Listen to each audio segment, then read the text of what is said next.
బాలికలకు సరైన విద్య లభించినప్పుడే అభివృద్ధి సాధ్యమవుతుందని మంత్రి శ్రీనివాస్ గౌడ్ తెలిపారు. దేశంలో ఎక్కడ లేని విధంగా రాష్ట్రంలో 1000 గురుకులాలు ఏర్పాటు చేసి అద్భుతమైన విద్యను అందిస్తున్న ఘనత సీఎం కేసీఆర్కే దక్కుతుందని శ్రీనివాస్ గౌడ్ చెప్పారు.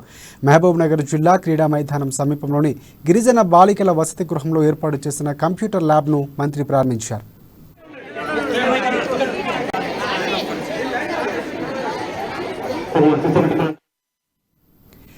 గతంలో హన్వాడ మండలంలోని ఓ తండాలో పర్యటిస్తూ ఉండగా ఓ బాలిక చదువుకునేందుకు వసతి సౌకర్యం లేక చదువు ఆపేస్తున్నట్లు తనకు చెప్పిందని శ్రీనివాస్ గౌడ్ చెప్పారు. ఏ విద్యార్థిని కూడా వసతి సౌకర్యం లేక చదువు ఆపకూడదనే ఉద్దేశంతోనే పట్టణంలో గిరిజన వసతి గృహాన్ని ప్రారంభించినట్లు మంత్రి తెలిపారు. వాళ్ళు మనుషులే కదా, చదువు అనేది ఎందుకు వద్దంటాం? ఖాళీ ఉన్న ప్లేస్ లో హాస్టల్ కడితే మంచిదే కదా, తప్పు అంటే అందరూ ఒప్పుకున్నారు. ఇలా మంచి హాస్టల్ కట్టించడం, మరి హాస్టల్లో భోజనం మంచిగా పెడుతుందమ్మా, గుడ్లు ఇస్తుందా? గుడ్డు చికెన్ సగం గుడ్డు ఇస్తారా? ఏం లేదా?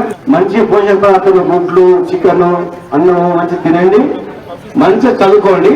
ఇక్కడే బేసిక్ ప్రాక్టీస్ స్కూల్ ఉంది కనుక స్కూల్లో ఎవరైనా ఉంటే కూడా, ఇప్పుడు ఓన్లీ కాలేజ్ కదా, ఇంటర్మీడియట్ నుంచి పీజీ వరకు స్కూల్ కూడా మనం హాస్టల్ కూడా ఉంది కదా, స్కూల్ హాస్టల్ ఉన్న చాలా మంచి అట్మాస్ఫియర్. చూడు స్ట్రెంత్ వచ్చినట్టు ఏర్పాటు చేయండి.